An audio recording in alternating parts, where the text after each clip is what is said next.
story you are about to hear is true. Only the names have been changed to protect the innocent.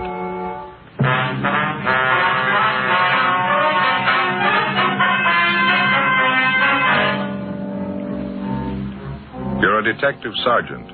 You're assigned to homicide detail. An elderly man reports the sudden death of his wife.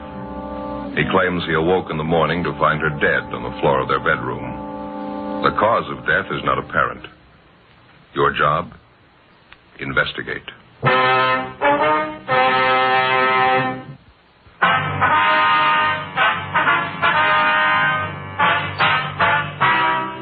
Dragnet, the documented drama of an actual crime.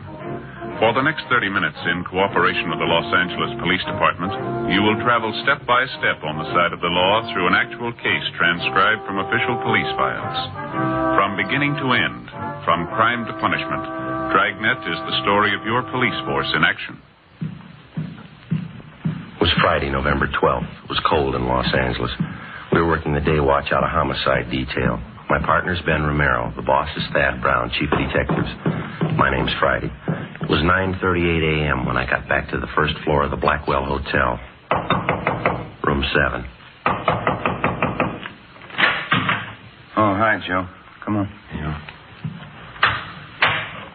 How's the old fella doing? Did he tell you anything? Hasn't talked at all. He's pretty broken up. The woman's dead. That's about it. Well, how about the bruise on her forehead? Do you think that could have been it? No, it was just a slight bruise. I don't think that could have killed her. They moved the body out of the room yet? Yeah, they just did. Taking it downtown for the autopsy. Well, I guess we can take the old man back to his own room now, huh? Yeah, I think so. He's back here in the kitchen there. Fixed him a cup of coffee. Still feeling pretty bad. Mr. Turner, would you like to go back to your room now? Everything's been fixed up. Mr. Turner? What happened? You can tell me. What happened to Gertrude? I'm afraid we don't know, Mr. Turner. Not yet. I told you about it, didn't I? Woke up this morning about 8 o'clock. Put my arm over on the pillow and she wasn't there. And I got up and I saw her laying on the floor. My wife, Gertrude.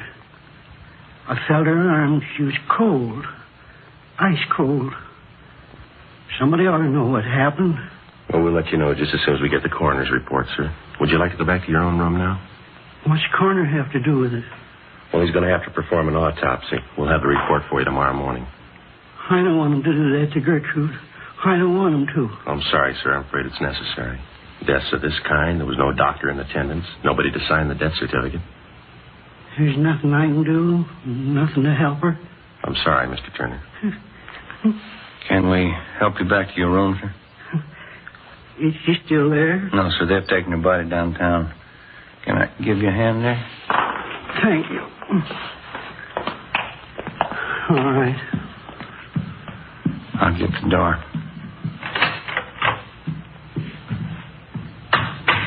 Where'd Mr. Parkson go?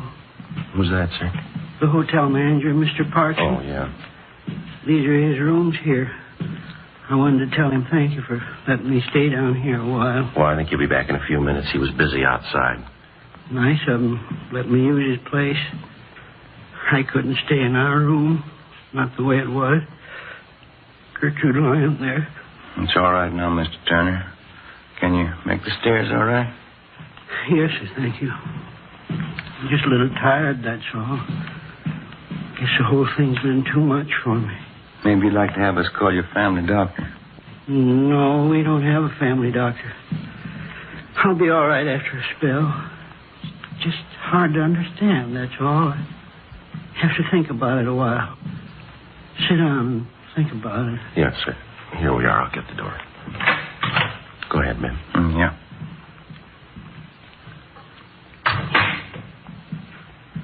It's right there on the floor, officer.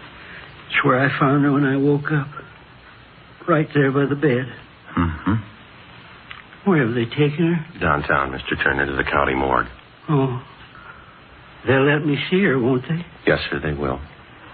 Do you feel up to answering a few questions for us now? All right.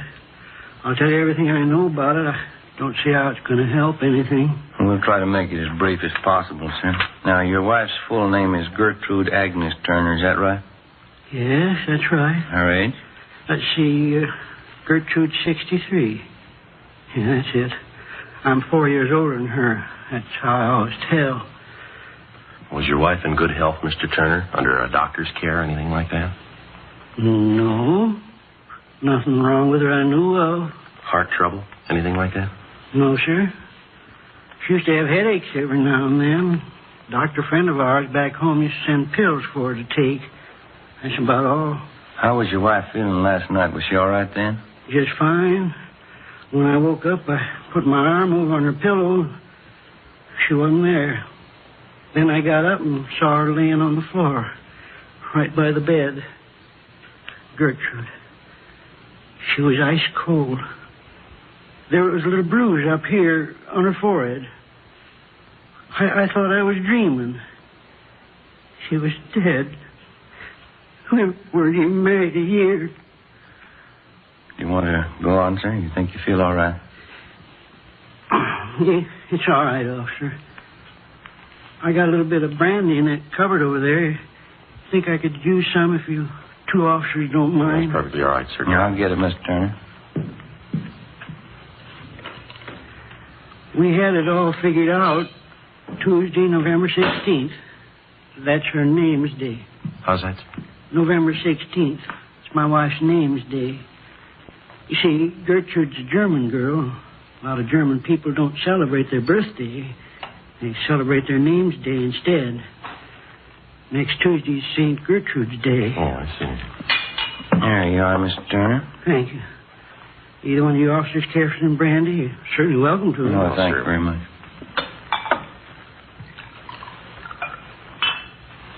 Do you or your wife have many friends in town, Mr. Turner? No, just a few. Around the hotel here. Gertrude and I have only been in California a few months. Come out from Indiana, Fort Wayne. Yes, sir. No relatives here? No, sir. Wife only had one relative living, sister. She's back in Indiana. Well, how did you and your wife get along, all right? Oh, fine. We never had any trouble. I loved her, officer. Did your wife have any enemies that you know of, sir? People she didn't get along with? Somebody who might have wanted to hurt her? Oh, I can't think of anyone. Well, how about some of the men your wife knew before she married you, Mr. Turner? Any bad feelings one of them might have had towards your wife? No, sir, not that I know of. Besides, all her old friends are still back there in Indiana. Mm-hmm. You say your marriage was working out pretty well. Your wife didn't have any gentlemen friends that she might have been interested in? No, sir, I know that for the truth. Gertrude spent her time at home. She didn't run around. She was a good wife. Mm-hmm. Would you know if your wife had any reason at all to take her own life, maybe? Well, it's the last thing in the world Gertrude to do. No reason for it. We had too many things to look forward to. Oh, lots of things. You don't stop living just because you pass 65. Yes, sir.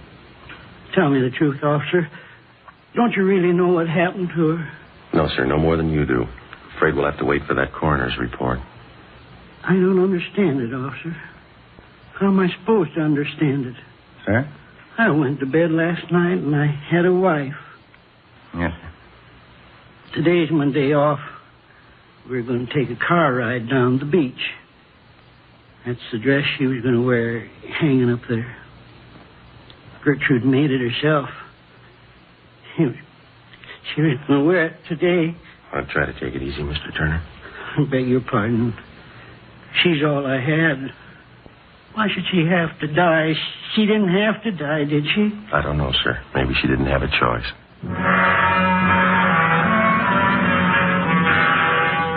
The body of the dead woman, Mrs. Gertrude Agnes Turner, was removed to the county morgue for autopsy. Ben and I filled out the 311 form, the dead body report, and filed it, pending the outcome of the autopsy. A couple of Mr. Turner's friends who lived upstairs from him at the Blackwell Hotel agreed to look after the old man until he got over the shock of his wife's sudden death. 7:45 the next morning, I checked in for work as usual. Morning, Joe. Morning. What do you know? Not much. Pretty slow. How about the Turner woman? No word on the autopsy, huh? No, coroner hasn't called yet. Have you got any smokes? I left the house in a hurry this morning. Forgot everything. Yeah. Right here. Oh, thanks. Here.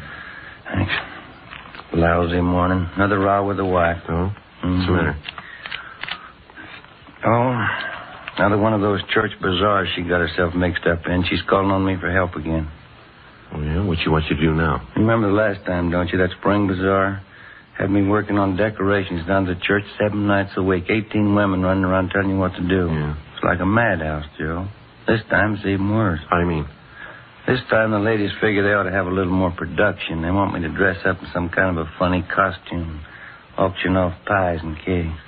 You know, stovepipe hat, false mustache will work. No. You turned them down, huh? You won't do it, will you? Well, not exactly. Wife kicked up such a row, I guess I'll end up doing it. Got an idea, though. Uh-huh. Wouldn't be so bad if I had somebody to work with me. You wouldn't like to help me out, would you, Joe? Well, I'll tell you, I'm going to be a little busy, Ben, but if I get a chance, I'll drop out to see you, though. I'll get it. Yeah. Homicide Friday. Oh, yeah. How's that? Mm-hmm. All right. Yeah. Okay, we'll be right over. Was Doc Cephalou over at the morgue about Miss Turner? Got the autopsy report for her? Yeah, they won't sign the death certificate. What's the trouble? A couple of things. Looks too suspicious for him, they said. How'd they list the cause of death? She suffocated. 8:15 a.m. We went across the street and talked with Dr. Cephalou. All he could tell us was that Gertrude Turner had suffered severe convulsions and that she had died of suffocation. There was a small bruise in her forehead and numerous other small bruises around the base of the throat. Not enough to say that the woman had been murdered, and yet too much to dismiss the case as an accidental death.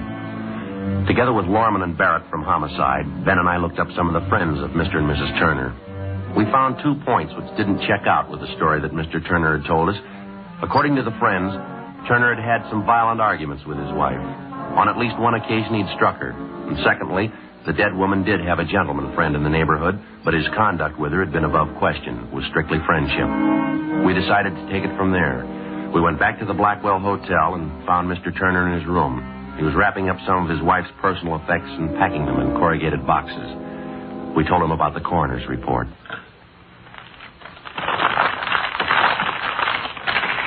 I don't think I believe that, Sergeant.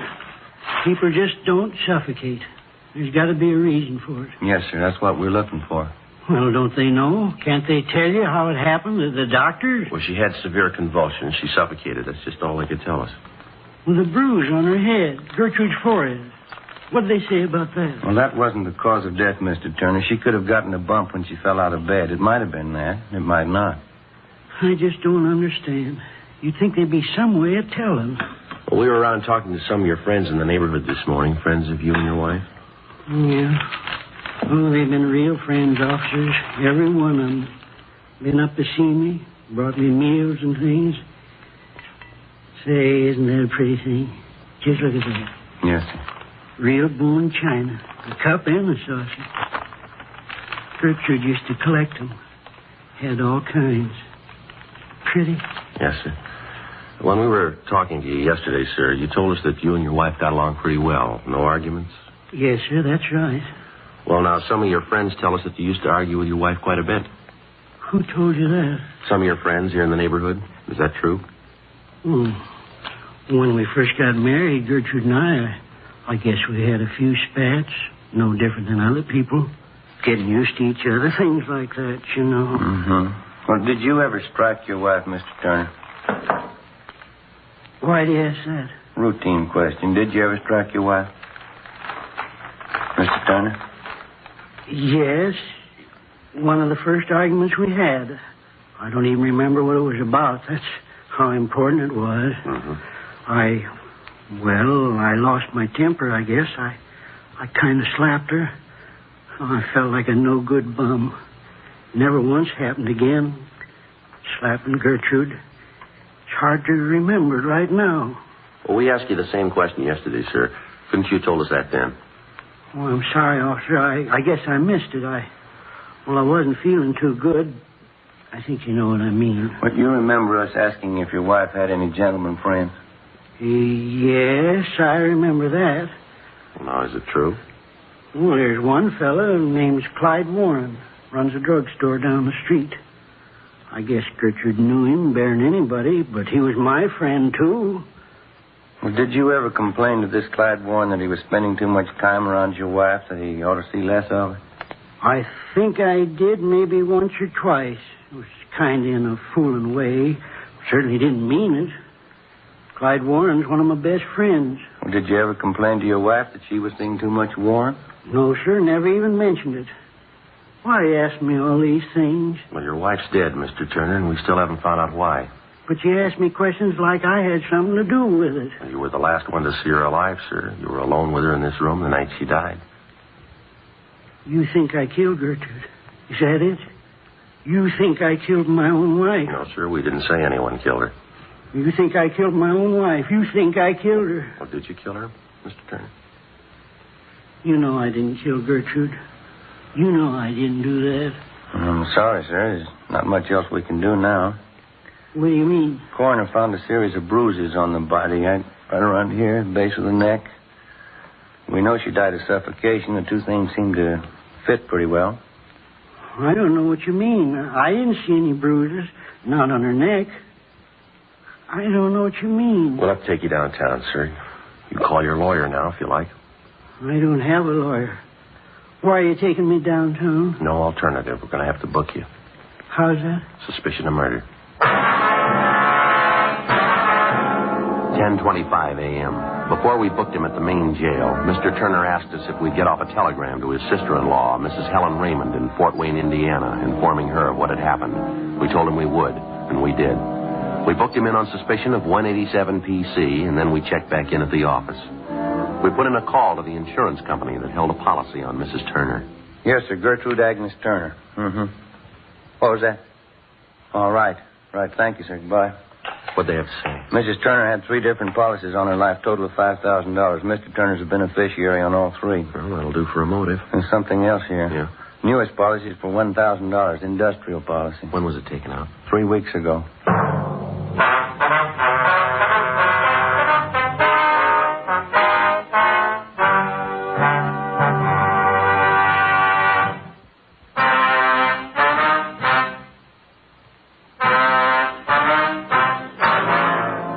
November 15th, 10 a.m. The investigation went on.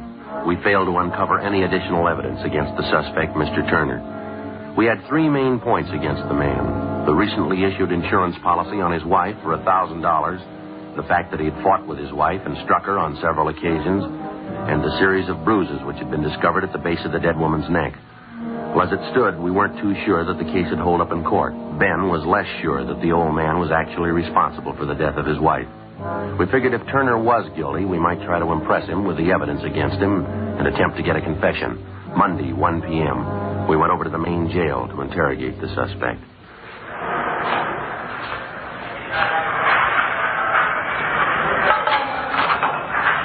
You want to step aside there? They want to lock that door. Oh, yes, sir. This way, Mr. Turner. I'll get the light switch.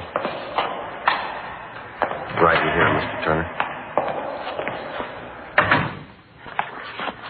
Mr. Turner, you'd like to sit down? All right. Thank you. Why'd you come to see me? Have you found out something? We've been checking a little bit further into the case, Mr. Turner. We got a few more questions for you, if you don't mind. Did you send the message to my sister-in-law, Mrs. Raymond, the one I asked you to send? Yes, sir. We took care of it. You got the address right, didn't you? Fort Wayne, Indiana? That's right, sir. Sent a telegram, told her all about it. That was 2 days ago. She should have gotten it by now. I haven't heard a word from her. Are you sure she got the telegram all right? Pretty sure. We'll check on it when we get back to the office. A few things we got here that you might like to know about, sir. Maybe you can help clear them up for us. What's that, officer? We understand that your wife, Gertrude, had some insurance on herself.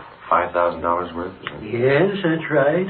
Something you want to know about it? Well, she named you as the beneficiary in each of her policies. Is that correct? Yes, sir. Gertrude was a great believer in insurance. Don't hold with it too much myself. She used to tell me all the time. Yes, sir. In case she died first, she wanted me to have a little something for old age. Something to retire on and get a little ranch out in the valley. I understand she took out a policy just lately, $1,000, about 3 weeks ago. I know about it. I didn't want her to do it. Clean waste of money, I told her. Payments are pretty steep. Well, sir, is there anybody who can back that up? That you told your wife you didn't want her to take out that policy?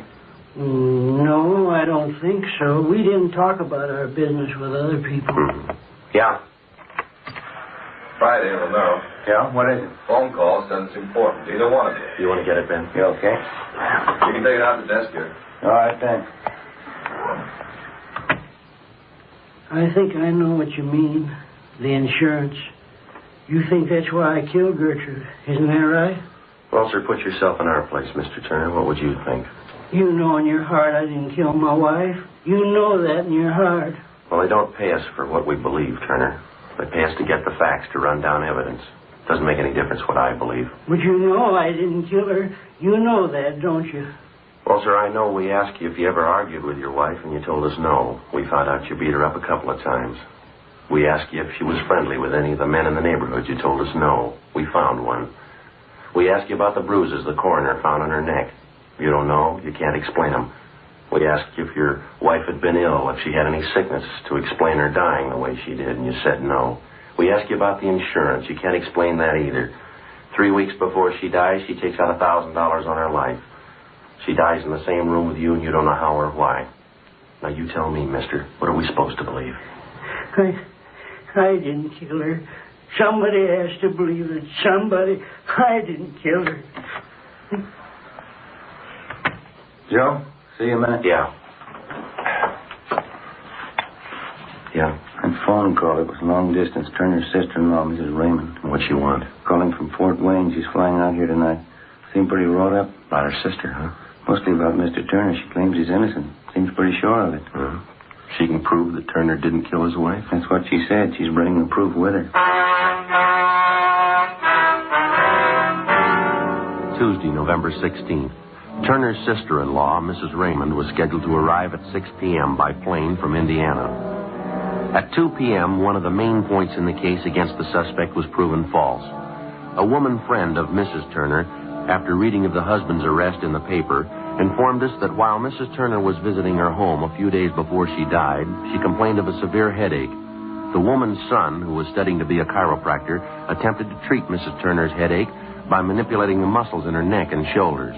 The woman said that Mrs. Turner called the next day and complained about receiving bruises on her neck as a result of her son's experimental treatment. The son came down to the office and signed a full statement to this effect.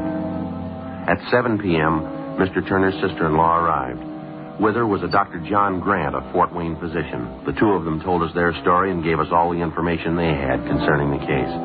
Ben and I went immediately to the main jail, picked up Mr. Turner, and brought him back to the office. His sister-in-law and Dr. Grant waited in the adjoining room. Why'd you bring me here? You going to ask me more questions? I told you everything. No, sir. No more questions. You can't take me off to prison. I haven't had a trial yet. No, sir, you're not going to have a trial, Mr. Turner. We're releasing you. How's that? Your sister-in-law, Ms. Raymond, she's in the next room with her doctor. They're going to take you home, sir. I don't think I understand, officer. How do you mean? Your sister-in-law just got in from Fort Wayne tonight, and she has her family doctor with her. They told us about your wife, Gertrude. Everything we had to know. About Gertrude? My wife? Well, what do you mean, officer? Well, maybe you can understand, sir. Your wife was afraid to let you know. She told her sister she was afraid it might break up her marriage. Afraid to tell me what? Well, your wife suffered from epilepsy. She had it most of her life. She had epilepsy? Yes, sir, she did. And this Dr. Grant showed us that he's been sending your wife medicine ever since you moved out here to California. He treated her many times for the same thing before you met her. She figured it might ruin her chances of marrying you, so she kept it a secret. The medicine. I remember that. Used to come through the mail. And that's it, sir. Counts for the headache she had the night before she died. She probably had an attack during the night, suffocated. That's how you found her in the morning. Well, why didn't they know? The coroner, they examined her. Well, sir, that's just the point. If you die of epilepsy, there's just no way of telling, not even by autopsy. Convulsions and suffocation. That's the only way they can list it. And she was ashamed. Gertrude. She was afraid to tell me. Yes, sir, that's what she wrote to your sister-in-law. We saw the letters. And I can leave now if I want to? Is it all right? We'll get you things from the property clerk first, and then you can go. Can I see Helen now, my sister-in-law? I'd like to say hello. Yes, sir, you can. It's right through that door. Well, thank you kindly. It's all right. Officer. Yes. Just one thing I'd like to ask. Yes. You knew all the time, didn't you? I mean, in your own heart. How's that? I couldn't have killed Gertrude. In your own heart, you knew that, didn't you? Officer? Yes, sir. I know it. I thought you did. I'll be right back.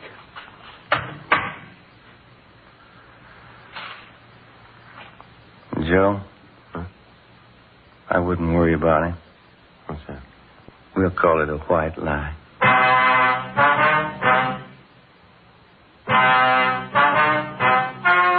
The story you have just heard was true. Only the names were changed to protect the innocent. On November 16th, a meeting was held in the office of Blaine Steed, captain of homicide. In a moment, the results of that meeting.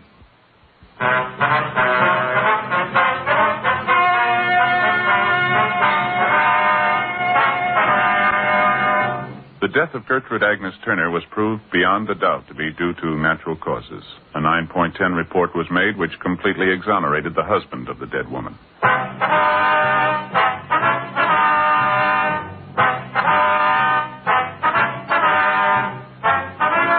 You have just heard Dragnet, a series of authentic cases from official files. Technical advice comes from the Office of Chief of Police W.H. Parker, Los Angeles Police Department.